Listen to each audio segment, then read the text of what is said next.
Hebrews 4. Let us therefore fear, lest, a promise being left us of entering into his rest, any of you should seem to come short of it.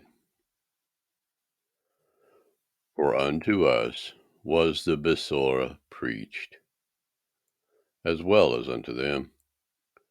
But the word preached did not profit them, not being mixed with belief in them that heard it.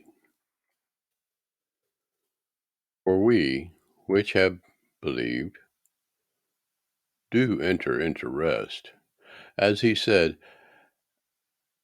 as I have sworn in my wrath, if they shall enter into my rest, although the works were finished from the foundation of the world.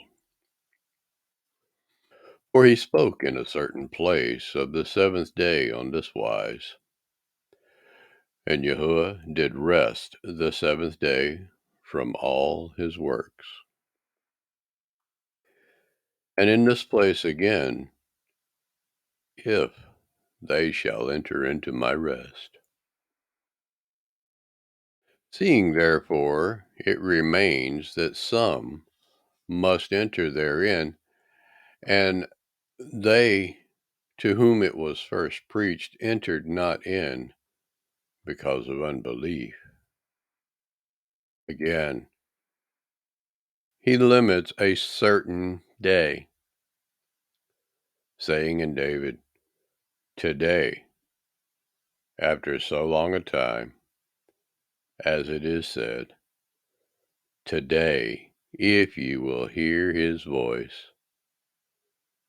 harden not your hearts.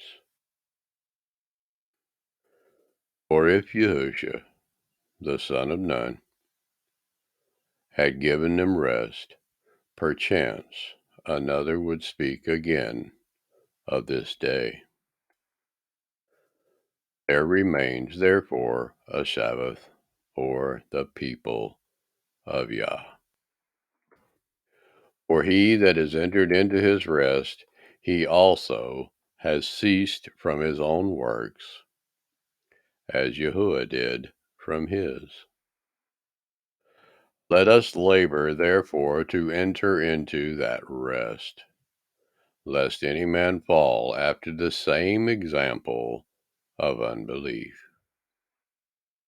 For the word of Yahuwah is quick and powerful and sharper than any two-edged sword, piercing even to the dividing asunder of soul and ruach, spirit, and of the joints and marrow, and is a discerner of the thoughts and intents of the heart. Neither is there any creature that is not manifest in his sight, but all things are naked and opened unto the eyes of him with whom we have to give account. Seeing then that we have a great high priest that is passed into the heavens, Yahushua, the Son of Elohim, let us hold fast to our profession. For we have not a high priest which cannot be touched with the feeling of our infirmities, but was in all points tempted, like as we are, yet without sin. Let us therefore come boldly unto the throne of grace, that we may obtain mercy and find grace to help in the time of need.